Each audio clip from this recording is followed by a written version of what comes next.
Je n'oublierai jamais la façon dont la voix de mon grand-père a tranché à travers la chaleur de ce dîner de Noël. Une seconde plus tôt, le lustre diffusait une lueur dorée sur la table, mes parents riaient trop fort en prétendant que tout allait parfaitement bien dans notre famille, puis il a posé sa fourchette, m'a regardé droit dans les yeux et a demandé « Émilie, tu habites toujours dans la maison que je t'ai achetée ?» La pièce s'est figée, mon souffle s'est bloqué dans ma gorge. Je n'étais pas censé entendre cette question. Je n'étais pas censé avoir une maison. Sous les regards qui s'enfonçaient en moi, j'ai murmuré « Papy, je n'habite dans aucune maison. Je n'en ai jamais eu. » Le verre de ma mère a glissé, le sourire de mon père s'est brisé comme du plastique bon marché. Et mon grand-père, Walter Carter, disparu depuis 10 ans et revenu soudain comme une tempête d'hiver, s'est tourné vers eux avec un regard qui ressemblait à un jugement. À cet instant, j'ai su que quelque chose venait de se fissurer dans notre famille. Je n'avais pas voulu venir ce soir-là, Noël chez les Carter n'avait jamais été une affaire d'amour mais de mise en scène, la coiffure parfaite de ma mère, le rire tonitruant de mon père, l'arbre gigantesque décoré comme une vitrine de grand magasin, l'illusion d'une famille enviable. Je m'étais garé 2 maisons plus loin, pour que ma petite voiture cabossée de 2008 ne gâche pas leur esthétique, mais surtout pour ne pas franchir cette porte en me sentant petite à nouveau. À l'intérieur, tout brillait, les ornements en cristal, la musique d'un quatuor jouant, Douce nuit, les invités murmurant des compliments, et mes parents se gorgeant de leur attention. Ma mère m'a vu la première, Émilie, a-t-elle dit avec ce sourire poli et mince, tu aurais pu porter quelque chose de plus festif. Mon père m'a frappé le dos un peu trop fort, voilà notre fille travailleuse. J'ai détesté la façon dont il disait cela, comme si mes heures interminables dans mon petit poste de designer sous-payé étaient une plaisanterie, au lieu de la vie que j'essayais péniblement de construire. Puis la sonnette a retenti. Tout s'est arrêté. Le visage de ma mère s'est vidé de son sang, celui de mon père a tressailli, ils ont échangé un regard paniqué avant qu'il n'aille ouvrir. Quand la porte s'est ouverte, toute la pièce a eu le souffle coupé. Là, debout sous un manteau anthracite couvert de neige, appuyé légèrement sur une canne d'ébène, se tenait mon grand-père, Walter Carter. L'homme que mes parents juraient détester les réunions de famille, l'homme qu'ils disaient ne plus vouloir nous voir, le milliardaire que tout le monde croyait disparu. Pourtant, il est entré comme s'il n'était jamais parti, et ses yeux m'ont trouvé immédiatement. « Émilie » a-t-il murmuré, la voix tremblante d'une douceur qui n'avait rien à voir avec la colère, « ma fille. Regarde-toi. » Il m'a serré dans une étreinte si pleine, si vraie, si débordante d'affection que, pour la première fois depuis des années, j'ai vu la peur réelle dans les yeux de mes parents. Le dîner aurait dû être magnifique, porcelaine bordée d'or, serviettes en velours rouge, bougies scintillant entre les flûtes en cristal. Mes parents souriaient trop large, trop forcés, surveillant mon grand-père comme une grenade dégoupillée. Il s'est assis à côté de moi, refusant la place d'honneur. « Cela fait trop longtemps » m'a-t-il dit doucement pendant que je lui servais de l'eau. « Chaque année sans toi m'a manqué. » Je ne savais quoi répondre, pour un homme disparu depuis une décennie, il sonnait terriblement sincère. À mi-repas, ma mère a levé son verre, « Alors, papa, combien de temps restes-tu en ville ? On aurait mieux rangé si on avait su. » Il l'a coupée net, sans même la regarder. Ses yeux étaient sur moi. « Émilie, habites-tu toujours la maison que je t'ai achetée ? » L'air s'est brisé. Les fourchettes se sont figées. Mon cœur a cogné dans mes oreilles. « Papy. Quelle maison ? » Silence de mort. Le vin de ma mère a débordé de son verre, mon père s'est étranglé. « La maison que j'ai payée il y a 3 ans, a dit mon grand-père, perplexe. Celle que Richard et Hélène m'ont assuré t'avoir achetée. Celle que tu adorais, soi-disant. J'ai ri un rire cassé, irréel. Papy, je vis dans un studio avec un plafond qui fuit. Je n'ai jamais eu de maison. Il s'est figé, puis s'est tourné vers mes parents, lentement, douloureusement. Papa, ce n'est pas le moment, a chuchoté ma mère. Alors il a parlé, sa voix tombant comme une pierre, Richard. Hélène. Où est l'argent que j'ai envoyé pour offrir un foyer à ma petite fille ? Le visage de mon père s'est effondré, ma mère est devenue livide. Je tremblais. Ma vie entière était en train de se réécrire sous mes yeux. Il s'est levé, droit comme un géant malgré ses 78 ans, avec l'autorité d'un homme qui avait bâti un empire logistique et ne tolère pas les menteurs. Tout le monde, dans le salon, a-t-il ordonné. Mes parents ont obéi en tremblant. Les invités, mal à l'aise, se sont écartés tandis qu'ils s'installaient sur le canapé de cuir près de la grande couronne de Noël. Je me suis assise près de lui, mes parents en face, comme des accusés. « Émilie, dit-il doucement, dis-moi exactement où tu vis. » J'ai dégluti, dans un studio sur la 9 rue, celui derrière la laverie. Le plafond fuit et le chauffage tombe en panne tout le temps. Ma mère a tressailli. « Et ton travail ? » Je suis designer junior à l'Human Interior, au premier niveau. Je peine à payer mes courses. Elle exagère, a lâché mon père. Le ton de mon grand-père a claqué. Ont-ils déjà mentionné une maison ? Un cadeau ? Quelque chose ? J'ai secoué la tête. Jamais. Une tempête est passée dans son regard. Il y a 3 ans, a-t-il commencé, je vous ai viré 400 000 $, spécifiquement destinés à une maison pour Émilie. Il a sorti son téléphone, ouvert des messages, lu « Merci papa ». Émilie s'installe dans sa nouvelle maison et l'adore déjà. On t'enverra des photos. Mes poumons se sont vidés. Photos. Nouvelle maison. Ils avaient osé. Mon père a fini par parler, la voix désespérée, « Papa. C'était prévu, mais... on avait besoin de temps. Les choses se sont compliquées. » Compliquées, a rugi mon grand-père. Vous m'aviez dit qu'elle y vivait déjà. Vous avez menti. Ma mère s'est effondrée en larmes, on ne voulait pas qu'elle gâche cet argent. Émilie ne sait pas gérer une propriété. Ça suffit. Le coup de sa canne a claqué sur le sol. Émilie a vécu dans la misère pendant que vous dépensiez l'argent destiné à son avenir.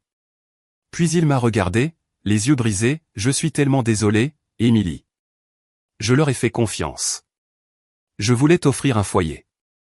Quelque chose s'est fissuré en moi. Avant que je parle, il s'est tourné vers eux, demain matin, 9 h. Vous apporterez chaque document, chaque reçu, chaque relevé. Vous expliquerez chaque dollar. Et si vous ne le faites pas, sa voix est devenue une menace silencieuse. Je m'en occuperai à ma manière. Ma mère a éclaté en sanglots, mon père s'est effondré. Les invités se sont éclipsés un par un, la maison glacée comme si Noël lui-même s'était éteint. Mes parents ont suivi mon grand-père dans son bureau comme 2 criminels. La porte massive a claqué. J'ai attendu, le cœur battant. Les voix ont monté. Mon père, papa, tu ne comprends pas la pression que, mon grand-père, je comprends le vol, Richard. Je comprends le mensonge. Ma mère, on voulait juste emprunter. On allait. Et la voix de mon grand-père a coupé net, tranchante comme une lame. Emprunter ? Tu t'es acheté une maison au bord du lac ?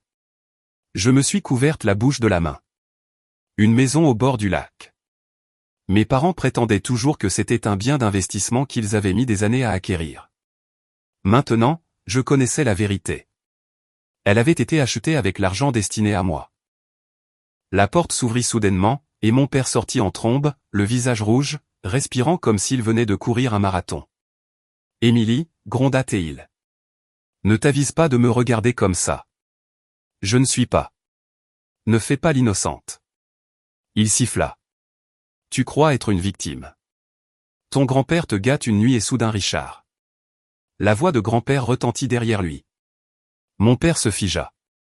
Grand-père sortit du bureau, posant une main rassurante sur mon épaule. Son expression s'adoucit seulement pour moi. « C'est fini pour ce soir, ma chérie. Rentre et repose-toi. Je viendrai voir où tu habites. » Ma mère s'exclama. « Non, papa. S'il te plaît. » Son appartement n'est pas, il se tourna vers elle. « Quoi ?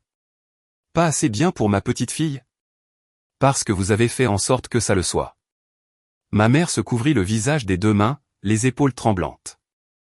Mon père la serra contre sa poitrine, mais même de là où je me tenais, je pouvais voir que ce n'était pas de l'affection. C'était de la peur. Grand-père les regarda avec des yeux non pas remplis de colère, mais d'une trahison si profonde qu'elle semblait le vieillir. « Nous nous retrouverons demain au bureau de Jonathan Hay, déclara-t-il. À 9 h précises.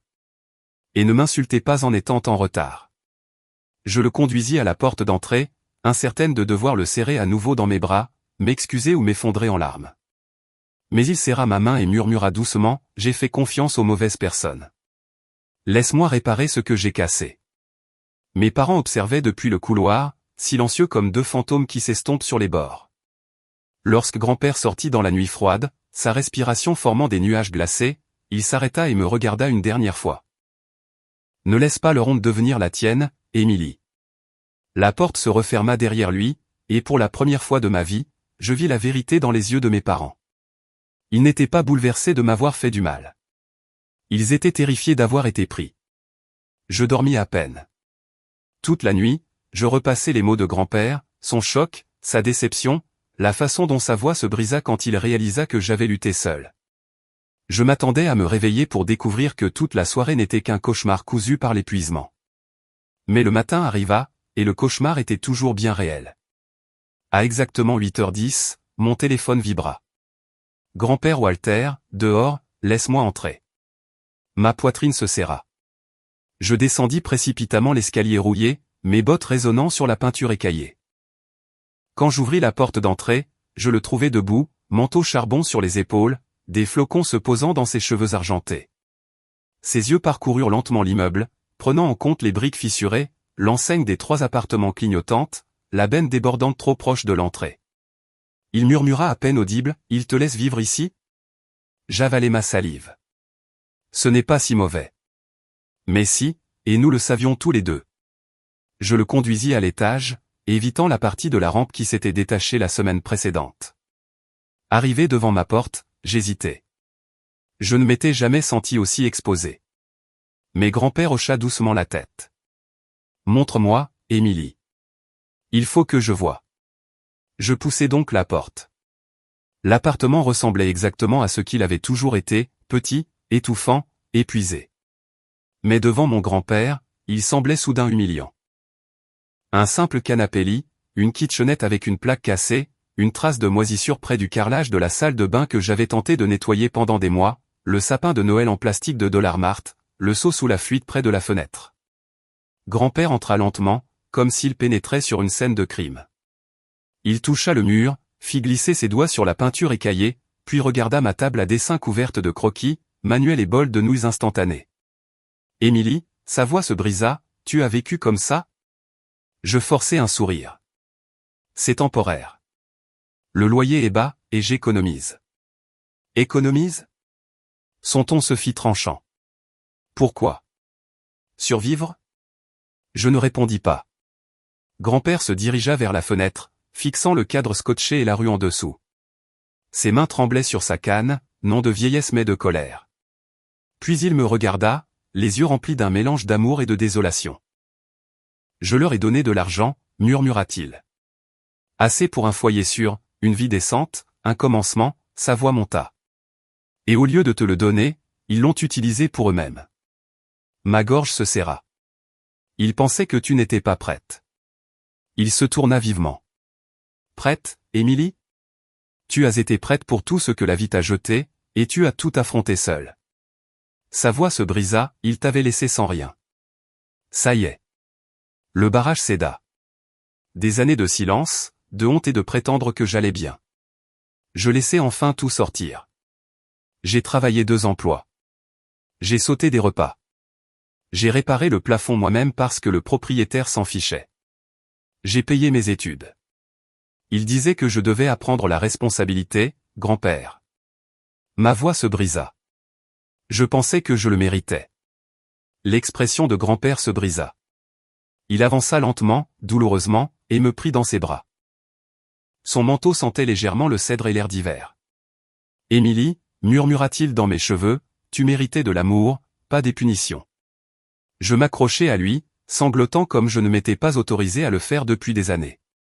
Quand je me reculai enfin, il essuya mes larmes de ses pouces doux. « Prends tes affaires, » dit-il. « Tu ne passeras plus une nuit dans cet endroit. » Je restai figé. « Où allons-nous ? » Il sourit, triste mais déterminé. « Vers la vérité, » dit-il, et ensuite, vers la justice. Il posa une main chaude sur mon épaule. « Aujourd'hui, nous laissons tes parents s'expliquer devant quelqu'un qui ne les laissera pas mentir. » Je clignai des yeux. « L'avocat ? » Il hocha la tête une fois. Jonathan Hayatan. Et crois-moi, Émilie, ses yeux se durcirent. Tes parents ne quitteront pas son bureau les mêmes personnes qu'en entrant. Un frisson glacé me parcourut l'échine. Pour la première fois de ma vie, je n'avais pas peur d'affronter mes parents. Parce que cette fois, je ne serais pas seul. Le bureau de Jonathan Hay ne ressemblait pas à un endroit où l'on détruit des vies. Trop lumineux, trop moderne. Des murs de verre, des finitions chromées et une lumière blanche acérée donnant une impression stérile, comme une salle d'opération des secrets. Grand-père et moi arrivâmes à 8h55. Mes parents arrivèrent à 9h12. Bien sûr, ils étaient en retard. Ils entrèrent rapidement. Ma mère tremblante. Mon père raide, mâchoire serrée, comme marchant au combat. Papa à peine un regard pour moi. Maman tenta un sourire faible, mais il s'effondra quand elle vit l'expression de grand-père. Jonathan Hay, cheveux tirés, yeux perçants, costume impeccablement repassé, se leva derrière son bureau. Monsieur Carter, Émilie. Il nous serra la main, puis se tourna vers mes parents. Richard, Hélène, veuillez vous asseoir. Aucune chaleur, aucune politesse, juste le business. Nous prîmes place autour d'une longue table de conférence. Mes parents s'assirent en face de moi et de grand-père comme une ligne invisible séparait la pièce. Jonathan ouvrit un épais dossier bleu marine. Commençons. Mon père racla la gorge. Jonathan, c'est un malentendu. Nous avons juste besoin de temps et de sincérité. Grand-père intervint.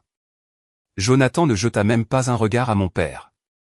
Il sortit simplement un paquet, un relevé bancaire imprimé, et le fit glisser sur la table. Voici le virement que Monsieur Carter a fait il y a 3 ans, 400 000 $ destinés à l'achat d'une maison pour Émilie. Ma mère fixa le papier comme s'il pouvait la brûler. Jonathan continua en sortant un autre document. Ceci, il fit glisser la page suivante, et le relevé de l'utilisation de cet argent. Mon estomac se noua. Je ne voulais pas regarder, mais je le fis. 40 000 $ pour des rénovations sur une propriété lacustre, 12 800 $ pour un séjour en Europe, 9 200 $ pour des bijoux, 2 750 $ pour un spa de luxe, 189 500 $ pour un acompte sur une maison au bord du lac à Clearwater Bend. La maison de mes parents, pas la mienne. Mon père se pencha en avant, la voix montant. Vous ne comprenez pas. Nous avions l'intention de mettre la maison à son nom plus tard. Plus tard, coupa grand-père. Après que vous en ayez profité vous-même? C'était un investissement. Mon père s'emporta. Nous avons travaillé plus dur qu'elle. Elle n'a pas mérité. Jonathan frappa la table. Le son craqua dans la pièce. Monsieur Carter, dit-il froidement. Votre père n'a pas demandé si vous le méritiez. Il vous a ordonné d'acheter une maison pour Émilie. Vous avez menti et détourné des fonds qui ne vous appartenaient pas, ma mère éclata de sanglots à nouveau. Nous ne voulions pas qu'elle gâche l'opportunité. Elle est irresponsable. Je sentis quelque chose se rompre en moi. Irresponsable? Je me penchai en avant, la voix tremblante. J'ai travaillé 2 emplois. J'ai payé mes études. J'ai vécu dans un endroit où vous ne laisseriez pas dormir un chien. Et vous m'appelez irresponsable? Ma mère ne pouvait pas me regarder. Mon père me fusilla du regard comme si je l'avais trahi. Grand-père prit doucement ma main, me rendant stable. Jonathan se tourna vers Walter. Monsieur Carter, passons au point suivant. Mes parents se raidirent. Quel point? Demanda mon père. Walter expira profondément, semblant soudain plus vieux mais plus déterminé que jamais. Le point, dit-il. De ma succession. L'air devint mort. Jonathan sortit une enveloppe scellée au sceau de cire cramoisi, le sceau personnel de Walter. Il l'ouvrit et commença à lire. Il y a 2 mois, Walter Carter a modifié son testament. À partir de cet amendement, ses principaux bénéficiaires sont Émilie Carter et Melissa Carter. Ma tante, pas mes parents. Mon père se leva brusquement, renversant sa chaise. C'est insensé. Papa. Papa, tu ne peux pas être sérieux. Après tout ça, assieds-toi. La voix de grand-père gronda comme un tonnerre lointain. Mon père ne s'assit pas. Il frappa la table de sa main. Vous ne pouvez pas nous exclure. Je suis votre fils. Jonathan souleva un autre document, un épais dossier relié. Et ceci, annonça-t-il, est l'évaluation des actifs de Monsieur Carter. Il le posa sur la table avec un bruit sourd. Mon père resta figé. Les larmes de ma mère se figèrent à mi-chemin. Mon cœur battait à tout rompre. Jonathan l'ouvrit. La fortune nette de Walter Carter est actuellement estimée à 922 millions de dollars. Silence. Silence pur et étouffant. Mes parents avaient l'air de statues, pâles, sculptés, horrifiés. La voix de grand-père perça le silence. J'ai bâti un empire, et je ne le laisserai pas à des gens qui mentent, trichent et abandonnent leur propre fille. La voix de mon père s'éleva dans un cri étranglé. Tu le donnes à elle. Elle n'a rien construit. Elle n'a pas souffert comme nous avons souffert, murmurai-je. Il me regarda et quelque chose de lait passa sur son visage. Quelque chose que j'avais passé des années à faire semblant de ne pas voir. Grand-père se pencha en avant. Émilie héritera de tout, dit-il calmement, parce qu'elle a du caractère. Quelque chose que l'argent ne peut acheter. Quelque chose que toi. Il fixa mon père droit dans les yeux, perdu depuis longtemps. La rage de mon père éclata. Non, non, je refuse ça. Cette manipulation, rugit-il. Tu laisses cette fille empoisonner ton esprit. Cette fille, dit grand-père, d'une voix basse et dangereuse, est la seule dans cette pièce qui ne m'a pas menti. Jonathan referma le dossier. Cela conclut la réunion successorale. À moins que, ajouta-t-il, les yeux d'acier, quelqu'un veuille contester le testament légalement. La question resta suspendue comme une lame. Mon père avala. Ma mère trembla. Aucun ne parla. Il savait qu'il n'avait aucun fondement, aucune preuve, aucun droit moral, aucune réclamation, car tout venait de s'effondrer à leurs pieds. Et tout ce qu'ils pouvaient faire était de regarder l'empire qu'ils croyaient être le leur passer entre mes mains. Si la pièce avait été tendue avant, elle semblait maintenant radioactive.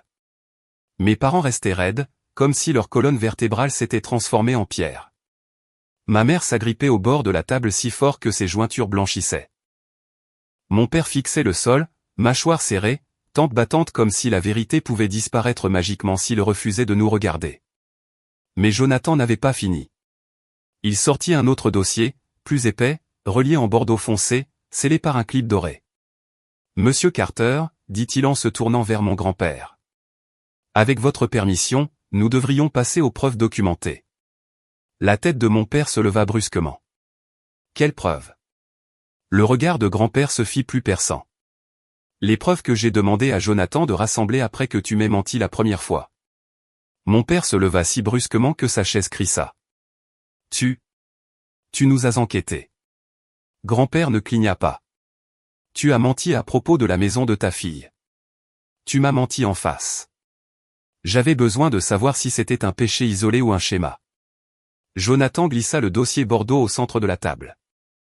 Passons en revue, dit l'avocat, la voix nette comme du verre brisé. En commençant par le mauvais usage des fonds de la maison d'Émilie, il ouvrit le dossier. Page 1, acompte. Clearwater Ben l'écouse. 189 500 $. Signé Richard Carter. Mon père avala difficilement. Ce n'était pas un mauvais usage. Vous ne comprenez pas, dit Jonathan en levant la main. Page suivante, page 2. Facture Diamond Crescent Jeweler 9 214 $. Destinataire Hélène Carter. Le visage de ma mère devint écarlate. J'allais rembourser. Je voulais juste. Ensuite, répéta Jonathan. Page 3. Billet d'avion. Rome, Paris, Barcelone. 12 800 $, 2 passagers, Richard et Hélène Carter. Mon estomac se noua. Mon père frappa la table des deux mains. C'était notre voyage d'anniversaire. Cela n'avait rien à voir avec. Mais c'était payé avec les fonds de la maison d'Émilie, dit Jonathan froidement. Des fonds que Walter vous avait confiés. Des fonds que vous affirmiez à plusieurs reprises avoir déjà utilisés pour acheter une maison pour elle. Ma mère fixa son giron, tremblante. Jonathan tourna la page. Page 4, 5, 6. Achat de luxe, retraite au spa, sac de créateur, rénovation du l'écouse, tous liés au même compte. Tous payés avec l'argent de mon grand-père. De l'argent destiné à mon avenir. La voix de mon père se brisa. Arrête ça. Arrête, Jonathan. Nous pouvons régler ça en privé. C'est privé, répondit Jonathan. J'aurais pu appeler les forces de l'ordre à la place. Ma mère sanglotait. Grand-père s'appuya en arrière, sa canne reposant sur ses genoux, la voix basse et pleine de fermeté. Vous avez tous les deux vécu dans le confort grâce à de l'argent qui appartenait à ma petite fille. Émilie réparait les fuites de son plafond pendant que vous vous teniez sur la terrasse d'un Lécouz acheté avec sa maison. Ma mère se brisa, sanglotant dans ses mains. Papa, s'il te plaît, nous avons fait des erreurs, mais nous sommes toujours ta famille. Les lèvres de grand-père se pressèrent en une fine ligne tremblante. La famille, répéta-t-il doucement, n'est pas un bouclier derrière lequel on peut se cacher quand on a mal agi. Les poings de mon père se crispèrent. Alors c'est tout ? Gronda Théil. Tu vas détruire ton propre fils. Jeter tout ton héritage à quelqu'un qui ne l'a pas mérité. Émilie ne sait pas gérer l'argent. Elle le gaspillera. Elle. Je me levai. Pas de tremblement. Pas de recul. Juste de la clarté. Froide et tranchante.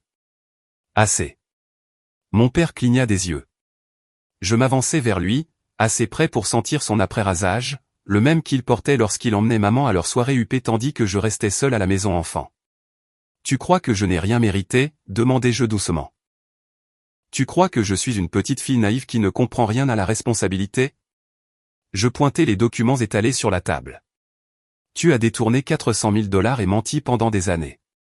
J'ai travaillé 2 emplois pour payer des choses que tu aurais pu aider à financer mais que tu n'as pas fait. J'ai vécu dans un appartement moisi et glacé tandis que tu me regardais chaque fête en prétendant que tout était normal. Le visage de mon père se tordit de rage. Tu ne me parles pas comme ça. Si, répondis-je plus fort. Je parle comme ça. La pièce se tut. Je plongeai mon regard dans celui de l'homme que j'avais jadis souhaité juste me montrer de l'amour. Parce que tu n'as pas seulement menti à grand-père, dis-je. Tu m'as menti. Tu m'as abandonné alors que je vivais encore sous ton toit. Le souffle de mon père tremblait. Ma mère murmura à travers ses larmes. Émilie, chérie. Je me tournai vers elle, pas cruelle, mais ferme. Tu l'as laissé faire, dit-elle, brisée. La voix de grand-père s'immisça dans le silence. Basse mais dévastatrice. Tu as trahi ta fille et tu m'as trahi. Mon père ouvrit la bouche, mais grand-père leva la main. Plus d'excuses. Plus de mensonges. Jonathan glissa un dernier document sur la table, un avis légal. Mon père le prit avec des doigts tremblants. Son visage se vida de couleur en lisant. Quoi ? Qu'est-ce que c'est ? Jonathan répondit calmement. Transfert complet de la propriété Clearwater Bend à Emily Carter sous 7 jours. Le non-respect entraînera des poursuites formelles pour fraude, détournement et violation de confiance financière. La mâchoire de ma mère tomba. Poursuite. Papa. Papa. Tu ne ferais pas. Je le ferai, dit grand-père. Il les regarda avec des yeux pleins de douleur, non de haine. Le genre de douleur qui vient d'aimer quelqu'un qui choisit d'être cruel. Mon père recula dans sa chaise. Ma mère sanglotait sans contrôle. Jonathan referma son dossier. Cette réunion est terminée. Grand-père se leva lentement. Je me tenais à ses côtés. Mes parents ne bougèrent pas. Ne parlèrent pas. Ne respirèrent même pas. L'empire qu'ils pensaient être le leur était réduit en cendres. Et pour la première fois de ma vie, je sortis devant eux. Le froid dehors semblait différent en sortant du bureau de Jonathan Hay. Plus vif, plus pur, comme l'air que l'on respire après qu'une tempête a ouvert le ciel.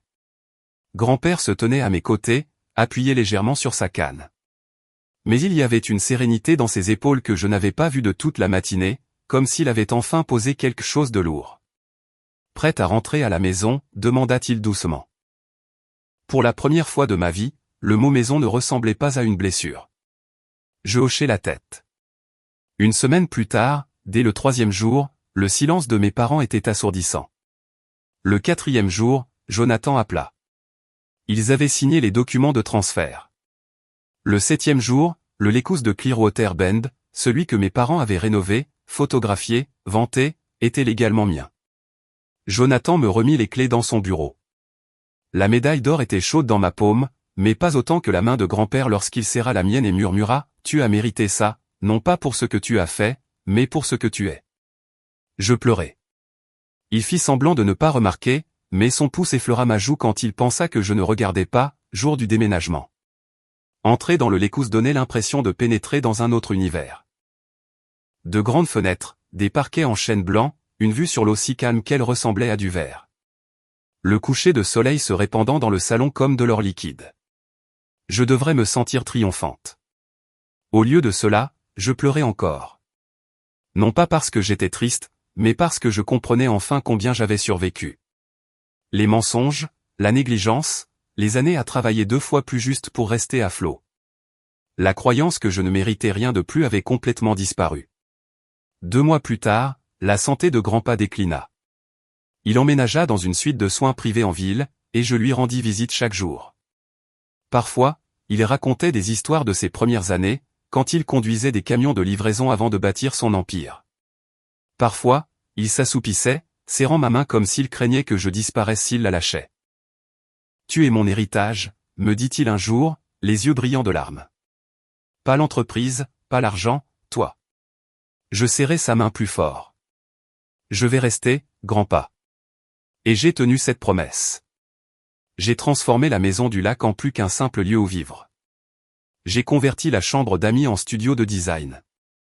J'ai accepté des clients ayant besoin d'espaces chaleureux et fonctionnels, des mères célibataires, des étudiants, des personnes invisibles, comme je l'avais été autrefois. J'ai offert des consultations gratuites. J'ai fait du bénévolat dans une association de logement. Et peu à peu, j'ai commencé à croire quelque chose que je n'avais jamais cru auparavant, je méritais une belle vie. Une vie non bâtie sur la peur ou le manque.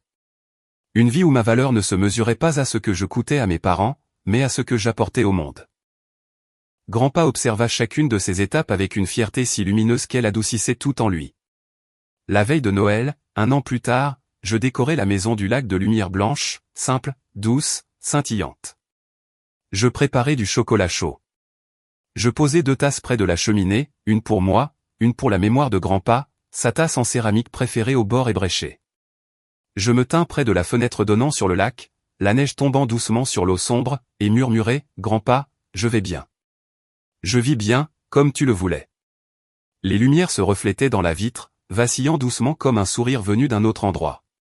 Pour la première fois de ma vie, Noël ne faisait plus mal. Il ressemblait à de l'espoir, à de la guérison, à un avenir enfin fin à moi. Et je savais, au plus profond de moi, que je passerais le reste de ma vie à honorer l'homme qui avait cru en moi quand ceux qui étaient censés le faire ne l'avaient pas fait.